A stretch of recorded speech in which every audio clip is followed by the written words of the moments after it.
Food security, the access to food has become even a more acute problem over the past 2 years. In many clubs, it is often an important aspect of their service program. To explain what has been happening here are from the Rotary Club of Fairlane, Sunrise, past presidents Jim Perri and Vickie.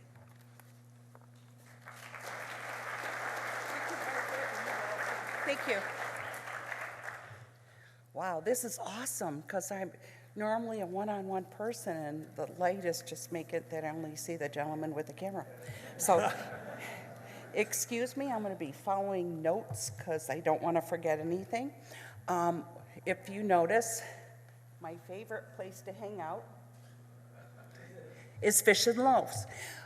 You'll find that a lot of people with food insecurities, the first thing is to admit that they are having issues with either getting food, processing food, knowing how to cook what they have received.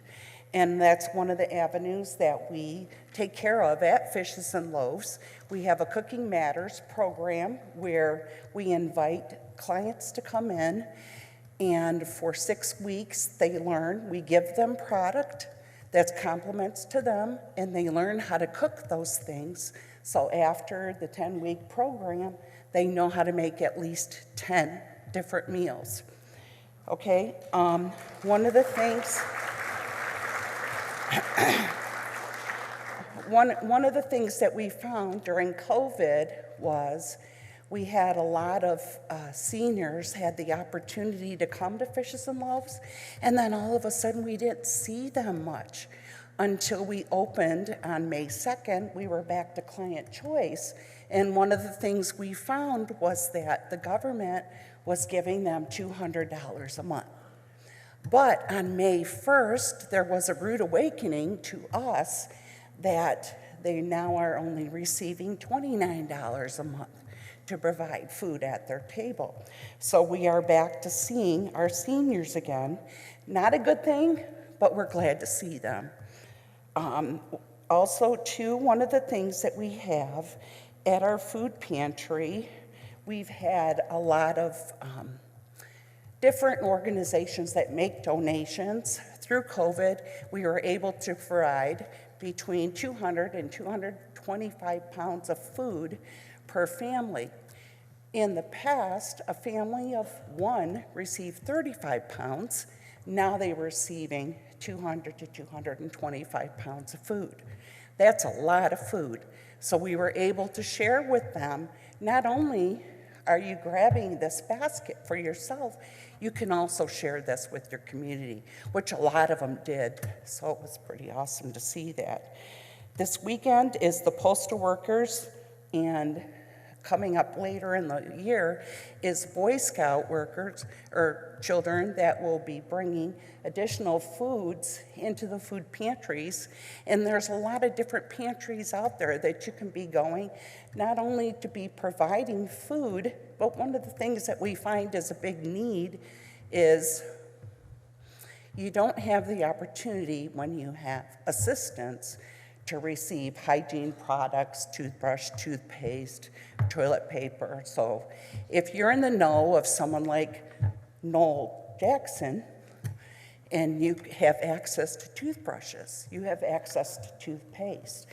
And that's one of the things we found was our children had the opportunity to help us put together stockings for the children's clients that came in, and one of the things we put in the children's stocking was a toothbrush and toothpaste, and their kids were like, why do you want to give them a toothbrush and toothpaste? And until they came and worked the pantry with us, and we're surprised at how excited the kids were to receive a new toothbrush and toothpaste, something they took for granted in their own home. I'm sorry, I need to read my note. So that is one of the reasons why I was grateful to see that the conference chose the food pantry up in St. Ignace as our project for this year. And after I left yesterday, we had received 112 bags of food, as well as over 25 boxes of food. So great going, guys. We so appreciate that. Thank you. And I also received a $100 in cash donation from some clubs and $40 from people that were traveling from Traverse City, wanted to know why we had food, so they gave me $20.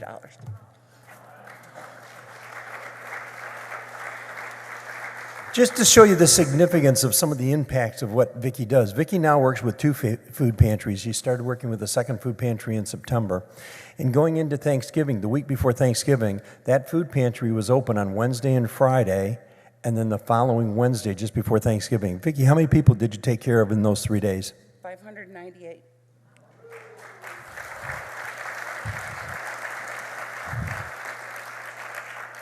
Back in 2010, if you can see a black wristband on me, I was given a wristband that said, hope, ? Hope, period. This has been the season of hope in Rotary, okay? And hope, ? is people that are looking for hope. And the greatest thing that they're looking for hope in is food and housing, okay? We can provide the food part, all right? You have to look at each day as saying, all right, who can I find that has a hope ? In the area of food, and how do I help handle that situation for that person? There's a lot of opportunities there.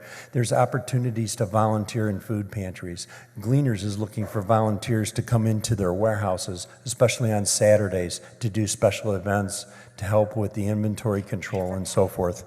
In addition to that, okay, our club gets involved with Market Day, and Market Day is something that Fish and Loaves has done.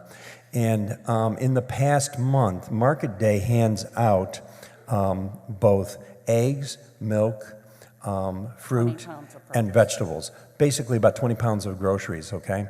We have handed out in the past month over 5,000 pounds of groceries, okay? And we have seen just a ton of people. And the lines grow all the time.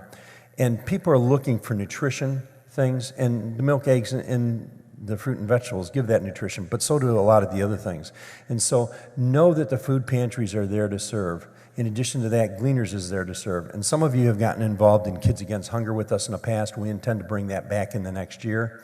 And hopefully we'll see you there, both helping to package that, which are nutrition heavy meals, okay, but also to help donate so that we can fund that as well. We appreciate all that you do, and just remember, you may have a question mark at the beginning of your day saying, what do I do today, all right? Turn that question mark into a great day. There's a book that was put out, and it's called Halftime, and the book talks about what are you going to do with the second half of your life. One of the things that we found is that if you keep active in the second half of your life, you extend your life expectancy. And we do that by serving others, and that's what Rotary is all about, service above self. So let's continue to serve others and find ways to do that, especially in the areas of food. Thank you.